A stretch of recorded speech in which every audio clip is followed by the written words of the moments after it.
Hello အားလုံးပဲမင်္ဂလာပါเนาะကျွန်တော်ရဲ့ 3D Mathematics ရဲ့စူးကြီး channel ကနေပြန်လည်ကြိုဆိုလိုက်ပါတယ်ကျွန်တော်ဒီဗီဒီယိုမှာမိတ်ဆွေတို့เนาะဒီ10ချိန်မှာကျွန်တော်တို့မွေးကနန်းเนาะမွေးကနန်းတော့ဒီ10ချိန်မြောက်တော့ကျွန်တော်တို့ဘူကြီးထိုးတော့မယ်เนาะဘူကြီးထပ်ထိုးရမှာပေါ့เนาะထပ်ထိုးရမှာပေါ့เนาะဒီမွေးကွဲကိုကျွန်တော်တို့ထိုးရမယ်ဒီမွေးကွဲကိုကျွန်တော်တို့เนาะone chain side နဲ့ရင်ကြည့်မယ် one chain side နဲ့ကြည့်မယ်ပြီးရင်เนาะကြားတဲ့ side ပေါ့เนาะဒီမွေးခွက်ကိုဒီချိန်မှာကြားနိုင်ရဲ့အနေထားရှိတဲ့ပုံစံကိုကျွန်တော်တို့ကြည့်မှာဖြစ်ပါတယ်ပေါ့เนาะဒီမွေးခွက်ကိုကျွန်တော်တစ်ချက်ပြန်ပြပြမယ်ပေါ့เนาะပထမဆုံးကျွန်တော်တို့ one chain side နဲ့ကြည့်ရအောင်เนาะ one chain side နဲ့ကြည့်ရအောင်ဆိုတော့ကျွန်တော်ဒီမှာကျွန်တော်ဒီက10ချိန်ပေါ့နော်ဒီ10ချိန်ဒါ9ချိန်10ချိန်ကကနန်းဖြစ်မှာပေါ့နော်ဒီ10ချိန်ကကနန်းကိုကျွန်တော်ဘယ်လိုဖမ်းမလဲဆိုတော့ဒီမှာပထမကက635ရ930 1 chain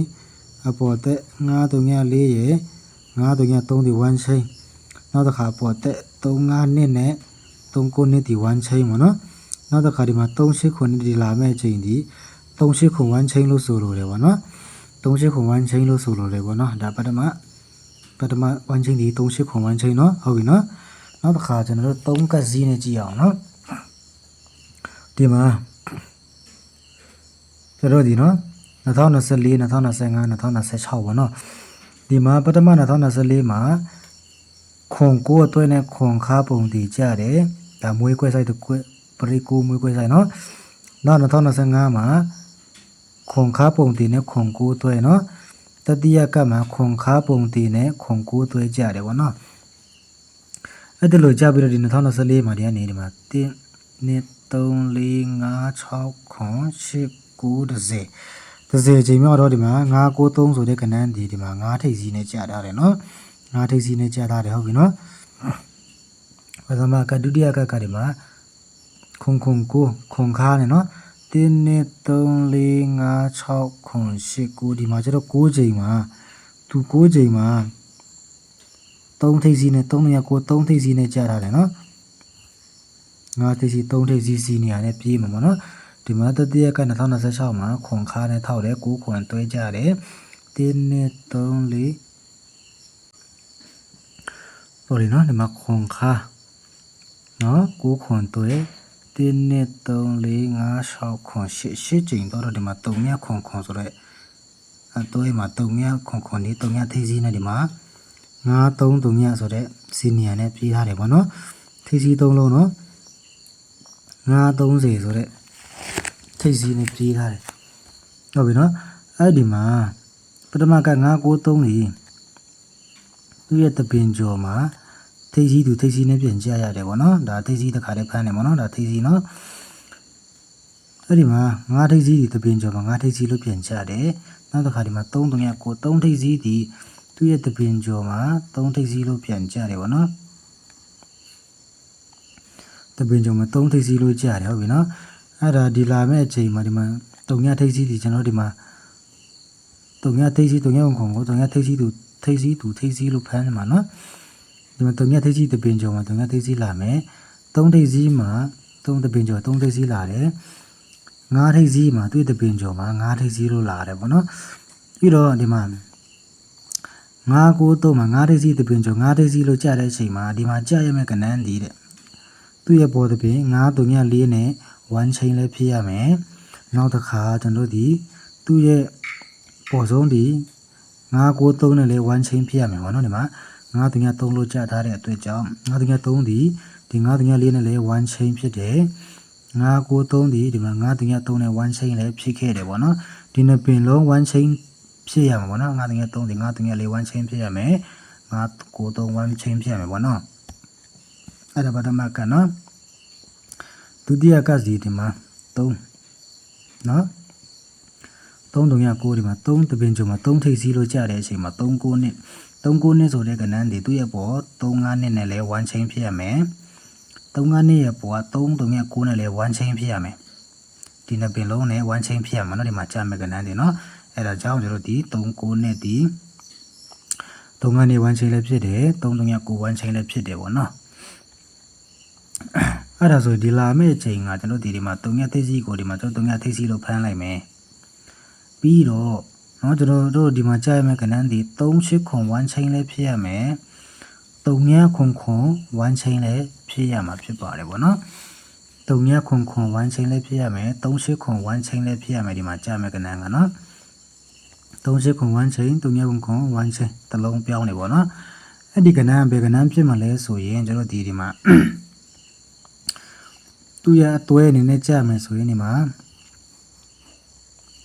ဒီ9 3ရက်3ရက်ပေါ်မှာ9ထိပ်စီးသူထိပ်စီးလို့ကြားလိုက်တဲ့အချိန်မှာသူ့ရဲ့ပေါ်ကထိပ်စီးနဲ့နောက်ပိတ်တွေအတွဲအနေနဲ့ကြားတယ်ပေါ့နော်9 3ဒီမှာ9 3တွဲလို့ကြားတယ်ဒုတိယကတ်3 3ရက်9ရဲ့အောက်မှာတပင်ကျော်3ထိပ်စီးလို့ကြားတဲ့အချိန်မှာသူ့ရဲ့ပေါ်ကထိပ်စီးဒီ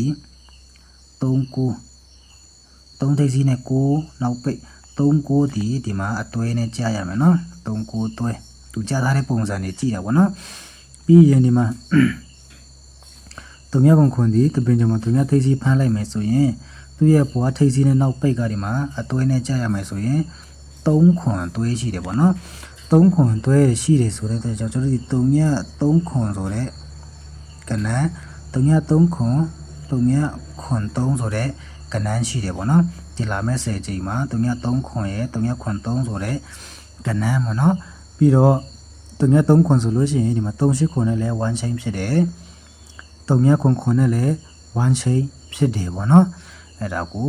1ချိန်ဆိုင်နဲ့ထိပ်စီးကြဆိုင်ကိုကျွန်တော်ပြပေးခြင်းဖြစ်ပါတယ်အဲ့ဒီကဏ္ဍကကျွန်တော်တို့မွေးခွက်ဖြစ်နေတယ်ပေါ့နော်ဒီမွေးခွက်ဖြစ်နေပါတယ်အဲ့ဒီမွေးခွက်ကကျွန်တော်ဒီမှာကလန်ဒါမှာ3ကတ်စီးပဲရှိတဲ့ site ပေါ့နော်ပထမကဒီ84ခုနှစ်မှာ331လို့ဒေ့ကြပါတယ်ပေါ့နော်331လို့ဒေ့ကြလိုက်ပြီဆိုတော့သူကနေဒီမှာ1နဲ့3 4 5 6 9 8နှစ်မြောက်လိုက်တဲ့အချိန်မှာပေါ့နော်8နှစ်မြောက်လိုက်တဲ့အချိန်မှာဒီမှာ914အောင်ခဲ့တယ်ပေါ့နော်ဒီ914ဆိုတဲ့မွေးခွက်ကဘူပရိတ်ပေါ့နော်914အာကနန်းသူကြားရမယ့်အချိန်မှာသူ့ရဲ့ခြေတစ်နှစ်မှာအပိတ်သူအပိတ်တယ်လို့ကြားတဲ့အချိန်မှာ914ကြားတယ်ပေါ့နော်အဲ့ဒီနှစ်ထဲမှာပဲပေါ့နော်ကျွန်တော်တို့ဒီမှာ3ခွန်ဆိုတဲ့မွေးခွက်ဒီ3ထိပ်စီးပုံတင်နဲ့နောက်ပေါင်း30ဟုတ်ပြီနော်3ထိပ်စီးပုံတင်နဲ့နောက်ပေါင်း30သူကြားရမယ့်အချိန်မှာသူ့ရဲ့ရှေ့တစ်နှစ်မှာထိပ်စီးသူ့ရဲ့ရှေ့တစ်နှစ်မှာထိပ်စီးလို့ကြားထားပြီးမှဒီမှာ3ခွန်ဒီလိုနေရာမှာတွားကြတာဖြစ်ပါတယ်ပေါ့နော်ဒါပထမကတ်ပေါ့နော်နောက်တစ်ခါဒုတိယကတ်ကဆိုတော့ဒီ2017မှာဖြစ်ပါတယ်2017မှာကျွန်တော်ဒီမှာ331လို့ဒေ့ကြရနော်331လို့ဒေ့ကြပြီဆိုတာနဲ့ဒီကနေ1 2 3 4 5 6 9 8နှစ်မြောက်လိုက်တော့2018ရောက်တယ်နော်အဲ့ဒီ2018မှာကျွန်တော်ဒီမှာ435အာဆိုတဲ့ကဏ္ဍကြာထားတယ်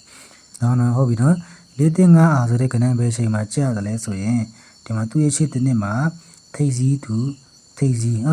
sorry နော်အပိတ်လို့ကြာထားတဲ့နေရာမှာ435အာဆိုတဲ့ဘူပရိတ်အာကနန်းတစ်ခွက်ဒီလိုအပိတ်မှာကြာထားတာဖြစ်ပါတယ်အဲ့ဒီနေ့မှာသူနဲ့အပြိုင်ဘူပရိတ်တစ်ခွက်3ခွန်3ဆိုတဲ့ကဏ္ဍ3ထိပ်စီးပုံတင်နဲ့နောက်ပေါင်းချင်း30ဆိုတဲ့3ခွန်3ဆိုတဲ့ကဏ္ဍ3ခွန်ဆိုတဲ့ကဏ္ဍဒီအဲ့ဒီနေ့မှာလည်းကြာရတယ်သူကြာတော့မယ့်အချိန်မှာသူ့ရဲ့ခြေတစ်နှစ်မှာထိပ်စီးဆိုပြီးတော့ကြာတဲ့အချိန်မှာသူကကြာထားတာဖြစ်ပါတယ်နော်3ခွန်3ပေါ့နော်အဲ့ဒီလိုမျိုးကြာတာဖြစ်ပါတယ်နော်အဲ့ဒါဒုတိယကတ်နော်တတိယကတ်ကကျတော့ဒီ2019မှာပေါ့နော်2019မှာ331လို့ဒီမှာဒဲကြလိုက်ပြီနော်331လို့ဒဲကြပြီဆိုတော့ねဒီမှာ1 2 3 4 5 6 8နှစ်မြောက်လိုက်တဲ့အချိန်မှာကျွန်တော်ဒီမှာ914ဆိုတဲ့ဘူပရိတ်ကြထားတယ်ဟုတ်ပြီနော်914အာတကွက်ဘူပရိတ်မနော်သူကြတော့မဲ့အချိန်မှာဒီမှာသူ့ရဲ့ရှေ့တစ်နှစ်မှာခွန်မနော်အပိတ်လို့ကြတဲ့အချိန်မှာ914ဆိုတဲ့ကဏ္ဍဒီလိုနေရာမှာလာကြတာဖြစ်ပါတယ်ပေါ့နော်အဲ့ဒါနဲ့အပြိုင်ကျွန်တော်3ခွန်ဆိုတဲ့ကဏ္ဍဒီနှစ်မှာကြာရမယ်လို့ဆိုလိုတယ်ပေါ့နော်ဒီဆိုင်ရအောင်နော်3ခွန်ဒီမှာသူကြတဲ့ပုံစံကဒီမှာ3ထိပ်စီးပုံတင်နဲ့နောက်ပေါင်း30 3ခွန်3 ပထမကတ်ကဒီမှာတုံညာထိပ်စီးပုံတည်နဲ့နောက်ပေါင်း30တုံညာ3ခွန်နော်အဲ့ဆိုရင်ဒီလာမဲ့အချိန်ကကိုက်တိုက်ဆိုင်နေတာကျွန်တော်ဒီမှာတုံညာ3ခွန်လို့ဖမ်းလိုက်မယ်ဆိုရင်နော်တုံညာ3ခွန်ရဲ့ရှေ့တဲ့နှစ်မှာဒီမှာ3ထိပ်စီးသူထိပ်စီးဟုတ်ပြီနော်တုံညာ3ခွန်ချမဲ့အချိန်မှာထိပ်စီးသူထိပ်စီးလို့ထောက်တဲ့အချိန်မှာသူ့ရဲ့အပေါ်ထိပ်စီးကအနောက်မှာဒီအချိန်10ချိန်မှာကျွန်တော်ဒီတုံညာ3ခွန်တုံညာခွန်3ဆိုတဲ့ဒဲနှစ်ကွက်ရှိပါတယ်ပေါ့နော်အဲ့ဒါကိုစိုက်နှမျိုးနဲ့ကျွန်တော်ပြပေးလိုက်ပါတယ်ကျွန်တော်ရမွေးကွက်ဖြစ်မှာပေါ့နော်မွေးကွက်ဖြစ်မှာပေါ့နော်ဒီမှာသူ့ရဲ့ရှေ့တဲ့နေ့မှာဒီမှာထိပ်စီးသူထိပ်စီးပေါ့နော်တုံညာ3ခွန်ရဲ့တုံညာခွန်3ဆိုတဲ့ဒဲနှစ်ကွက်ကိုကျွန်တော်ပထမဖိုင်မှာကျွန်တော်ပြပေးလိုက်ပါတယ်ပေါ့နော်ဒီမွေးကွက်ကတော့ဒီအချိန်မှာတော်လေးအားသာနေပါပြီပေါ့နော်ဒါကျွန်တော်တို့နော်3ချိန်ဒီအချိန်ပိုင်း3ချိန်ဖမ်းတယ်နော်ဒါ1ချိန်နဲ့ပဲကြလာနေတယ်နော်3တိကနေဒီမှာ9လေးတိကြတယ်ဒီနေ့မှာ3ခွန်သူရှေ့မှာထိပ်စီးသူထိပ်စီးပေါ့နော်ဒုတိယက2021 331ရှင်းနေမြောက်လိုက်တော့ဒီမှာ4တိ5ကြတယ်အဲ့ဒီနေ့မှာပြိုင်3ခွန်3သူရှေ့မှာထိပ်စီးသူထိပ်စီးဟုတ်ပြီနော်2019တတိယက331ရှင်းနေမြောက်လိုက်မယ်ဆိုရင်ဒီမှာကျွန်တော်ဒီအချိန်မှာဖမ်းမယ်နော်ဒီအချိန်မှာဖမ်းမယ်ဆိုရင်သူ့ရှေ့မှာဒီမှာထိပ်စီးသူထိပ်စီးလို့လေထောက်နေပြီနော်3သူ3ထိပ်စီးလို့လေထောက်နေပြီဆိုဒီမှာ3ခွန်ရဲ့3ခွန်3ဆိုတဲ့ဒဲနှစ်ကွက်ရှိတယ်ပေါ့နော်ဒဲနှစ်ကွက်ရှိမယ်ဒီမှာကျွန်တော်ဒီအချိန်ကနေစဖမ်းတာနော်3ခွန်ကိုဒီမှာ3ခွန်နဲ့1ချိန်ဖြစ်လာတယ်ဒီအချိန်လဲကျွန်တော်3ခွန်နဲ့1ချိန်ဖြစ်သွားပြန်တယ်နော်ဒီလာမယ့်အချိန်မှာ3ခွန်3ချိန်မှာတော့မိနိုင်ပါစေပေါ့နော်မိမယ်လို့ညှော်လင့်ပါတယ်နော်3ခွန်3ဆိုတဲ့မွေးကနန်းဒီကျွန်တော်10ချိန်မှာဆက်ထိုးရမှာဖြစ်ပါတယ်ပေါ့နော်အဲ့ဒါကိုကျွန်တော်ပြပေးခြင်းဖြစ်ပါတယ်ကျွန်တော် site နှမျိုးနဲ့ပြလိုက်တယ်နော်ပထမကျွန်တော်ဒီမှာ4ကစီနဲ့1ချိန်ကြည့်တယ်ဒုတိယကတော့ကျွန်တော်ဒီနေ့ဦးကခွန်9အတွဲနဲ့ခွန်ခါပုံတည်ကြတဲ့ site ကနေ6ချိန်စင်းတော့ဒီမှာ9ထိပ်စီ3ထိပ်စီ3ထိပ်စီရဲ့တပင်ကျော်မှာ9ထိပ်စီလို့ကြားထားတယ်3ထိပ်စီလို့ပြန်ကြားထားတယ်ဒီအချိန်မှာကျွန်တော်3ထိပ်စီလို့ပြန်ဖမ်းမယ်ပေါ့နော်ဒီမှာ9 3တွဲနဲ့3 9တွဲဒီမှာ3ခွန်တွဲဆိုပြီးတော့3ခွန်တပေါက်ပေါ့နော်ပြီးရင်ဒီမှာကြားမဲ့ကနသူ့ရဲ့ပေါ်တပင်နဲ့အပေါ်နှစ်ပင်မြောက်နဲ့1ချိန်ဖြစ်ရမှာနော်9 3ဒီ9 4 1ချိန်ဖြစ်ရမယ်9 9 3 1ချိန်လည်းဖြစ်ရမယ်နော်3 9နဲ့ဆိုလဲဒီမှာ3 5နဲ့1ချိန်ဖြစ်ရမယ်3 9 9လည်း1ချိန်ဖြစ်ရမယ်နော်ဒီမှာကျွန်တော်3ခွန်ဖမ်းတဲ့အတွက်ကြောင့်3ချင်းခွန်1ချင်းနဲ့လည်းကတ်ရမယ်3ခွန်1ချင်းနဲ့လည်းကတ်ရမယ်ဆိုတော့ကျွန်တော်ဒီ3ခွန်ဒီမွေးခွဲနဲ့လည်းဆိုင်တယ်တိုက်လည်းတိုက်ဆိုင်တယ်ပေါ့နော်ဒီစိုက်ရပါနော်အဲ့တော့ကျွန်တော်ပြပေးလိုက်ခြင်းဖြစ်ပါတယ်အဲ့တော့ကိုမိတ်ဆွေတို့ကြိုက်နေတဲ့မလို့မြင်လင်းပါတယ်ကြိုက်နေတဲ့အများနဲ့သူခံစားရအောင် like and share လုပ်ပေးကြပါဘောနော်မျှဝေပေးကြဗျာနော်ဒီ9ချိန်မှာเนาะကျွန်တော်တို့ကတော့ဟောပဲရတယ်ပေါ့နော်ဒဲချစ်ကွဲဆိုင်ပေါ့နော်ဒဲချစ်ကွဲဆိုင်တင်ပေးနိုင်ဖို့ကိုကျွန်တော်ကိုဖုန်းပေလေးတွေကူညီပေးကြပါဦးလို့နော်683595 168ဖုန်းပေကူညီပေးနိုင်တဲ့မိတ်ဆွေတွေကကျွန်တော်ကို39681595 168ကိုဖုန်းပေကူညီပေးနိုင်ပါတယ်ပေါ့နော်ဟုတ်ကဲ့နော်10ချိန်မှာ3ခွန်3မွေးတဲ့ဖြစ်ပါတယ်ပေါ့နော်မွေးတဲ့ကွက်ဖြစ်ပါတယ်ပေါ့နော်ဟုတ်ကဲ့အားလုံးပဲကန်ဆက်ကြပါစေအားလုံးပဲထောက်ကူရပါစေပေါ့နော်အားလုံးပဲကုလပ်ပါဗျာနော်ဒီကျွန်တော်ပြတဲ့ကဏ္ဍနေဇွဲမလျှော့နဲ့နော်ဇွဲမလျှော့စေချင်ဘူးပေါ့နော်3ခွန်3ခွန်ဖြစ်ပါတယ်ပေါ့နော်အားလုံးပဲကုလပ်ပါဗျာနော် like and subscribe share လေးနဲ့အကူအညီပေးကြအောင်နော်